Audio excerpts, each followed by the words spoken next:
मरतबा इमाम अली रजा रदी अल्लाह तबारक, ये इमाम अली रजा कौन है? ये इमाम मूसा काजिम के बेटे हैं। वो बेटे इमाम जाफर सादिक, वो बेटे इमाम मोहम्मद बाकिर के, वो बेटे हैं हजरत इमाम ज़ैनुल आबिदीन के, वो बेटे इमाम हुसैन के। तो इमाम अली रजा एक दिन मजमे में आए। इमाम अली रजा थे इतने खूबसूरत, सुभान अल्लाह, इमाम अली रजा इतने खूबसूरत थे कि आपको अपने चेहरे पर पर्दा और नकाब डालकर चलना। वाह वाह वाह वाह वाह वाह वाह।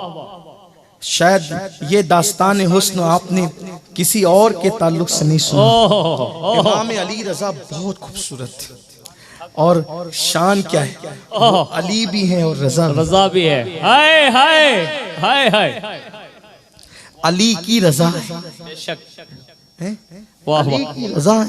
इमाम अली रजा इतने खूबसूरत थे कि चेहरे पे नकाब डाल के चलते थे, और जब वो कहीं चले जाते थे तो उस दौर में हजारों का मजमा उनके आगे पीछे होता था, सिर्फ एक झलक देखने, सुभान अल्लाह, दीदार की एक झलक देखने के लिए। बस ऐसे हुआ, हजारों का मजमा था और आप नकाब डालकर अपनी सवारी पर चल रहे थे। लोगों ने कहा इमाम चेहरे से नकाब उठाएं और एक झलक दिखाएं। तो आपने जब चेहरे से नकाब उल्टा तो एक गोगा और शोर हो गया, चिल्लाने का शोर हो गया, बड़ा शोर हुआ।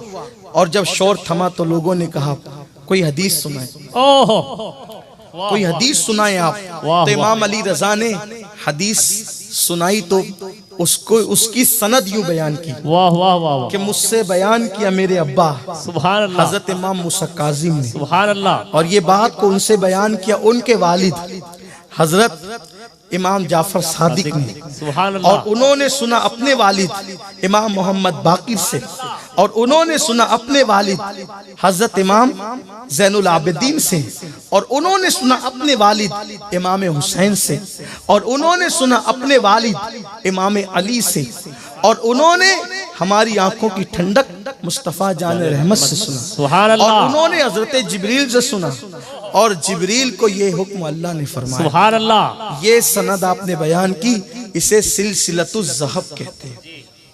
ये बात बयान करने के बाद आला हजरत लिखते हैं ये अन के बयान किया मूसा काजिम ने, बयान किया जाफर सादिक ने, बयान किया इमाम बाकिर ने, बयान किया इमाम ज़ैनुल आबिदीन ने, बयान किया इमाम हुसैन ने, बयान किया मौला अली ने, बयान किया अल्लाह के रसूल ने, बयान किया जिब्रील ने। और अल्लाह ने फरमाया अगर कोई पागलपन का किसी पे दौरा पड़ता हो, ये नाम पढ़ दो, अली रजा, इमाम ज़ैनुल आबिदीन, इमाम जाफर सादिक, इमाम मोहम्मद बाकिर, इमाम अली इब्ने हुसैन ज़ैनुल आबिदीन, इमाम हुसैन, इमाम अली मोहम्मदुर रसूलुल्लाह। ये पढ़कर उसके कान में दम कर दो, अल्लाह उसका पागलपन दूर फरमाए। जिनके नामों की ये तासीर हो कि पागलपन दूर होता हो, जिनके नामों की बरकत से, ये वो लोग हैं। और आज हमने उनको भुलाया है, आज हमने उनको बुलाया। हम कहीं ना कहीं बड़ी माजरत के साथ, कहीं ना कहीं ये कौम या तो राफजियत के तरीके पे चली है या तो खारजियत के तरीके पे चली है। खारजियत के जरासीम हुए तो इस तरह से कि इमाम हुसैन के जश्न पर भी उंगली उठा दी, और राफजियत के जरासीम हुए तो इस तरह से कि इमाम हसन का जिक्र ही हटा दिया। याद रखना, हम ज़हरा पाक के मानने वाले हैं।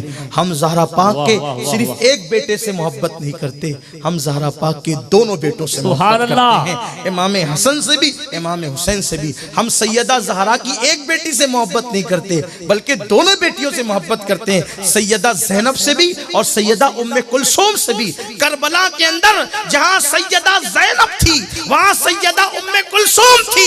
लोगों को खुतबे ज़ैनब तो याद है, खुतबे उम्मे कुलसूम क्यों याद नहीं है? सिर्फ इसलिए कि ज़ैनब का निकाह हजरत अब्दुल्ला इब्ने जाफर तैयार से हुआ था, लेकिन हजरत उम्मे कुलसूम का निकाह उमर इब्ने खत्ताब से हुआ था। तो लोग हजरत उम्मे कुलसूम का जिक्र इसलिए नहीं करते कि अगर उम्मे कुलसूम का जिक्र करेंगे तो उमर इब्ने खत्ताब को इमाम हुसैन का बहनोई मानना पड़ेगा। और इनके अंदर इतना दमखम है नहीं कि वो हजरत फारूक आजम को इमाम हुसैन का बहनोई मान ले, क्योंकि अगर इमाम हुसैन का बहनोई फारूक आजम को मान लेते हैं और अली पाक का दामाद फारूक आजम को मान लेते हैं तो फिर सारी राफजियत का शीश महल जो है वो चकनाचूर हो जाता है।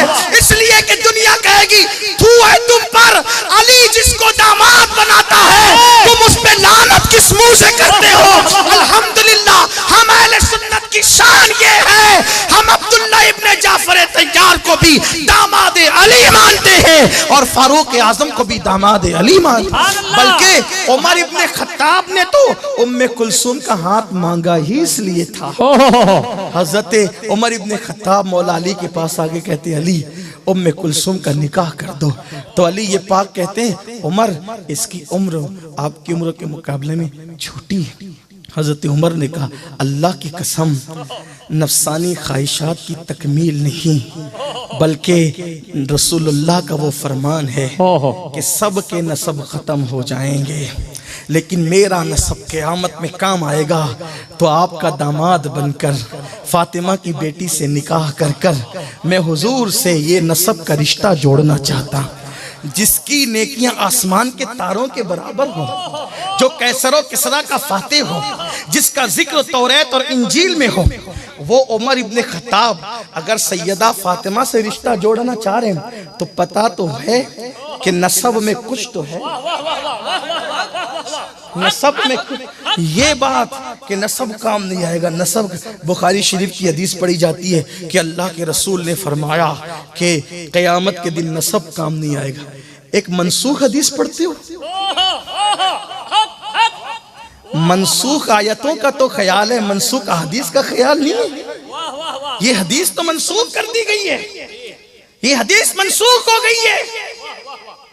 इरातुल अदब में इमाम अहले सुन्नत ने इसकी पूरी तहकीक पेश की है कि ये फरमान उस वक्त था जब अल्लाह के रसूल सल्लल्लाहु अलैहि वसल्लम को ये बात नहीं बताई गई थी कि नसब काम आएगा, लेकिन जब हुजूर अलैहिस्सलाम को ये बात बताई गई, क्योंकि अहले सुन्नत का ये अकीदा है कि हुजूर अलैहिस्सलाम को इल्म बतदरीज दिया गया है। जैसे जैसे कुरान का नुज़ूल होता गया वैसे वैसे हुजूर का इल्म बढ़ता गया। तो जब हुजूर अलैहिस्सलाम को ये बात बता दी गई कि नसब काम आएगा तो अल्लाह के रसूल ने फिर ऐलान कर दिया कि सारे नसब और सबब मुनक़ते हो जाएंगे इल्ला नसबी व सबबी।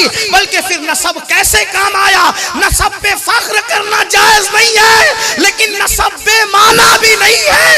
अल्लाह अकबर, मेरे आका ने नसब की बरकत खुद बयान फरमाई है। हुजूर फरमाते हैं कि मैंने जाफर तैयार को जन्नत में सोने के पर लगे हुए चाहे वो फरिश्तों के साथ उड़ते देखा।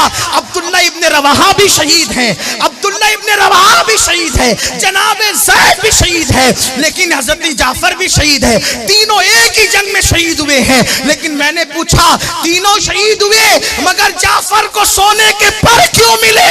तो कहा आपके रिश्ते और नसब की बरकत की वजह से अल्लाह तबारक व तआला ने इनको ये मर्तबा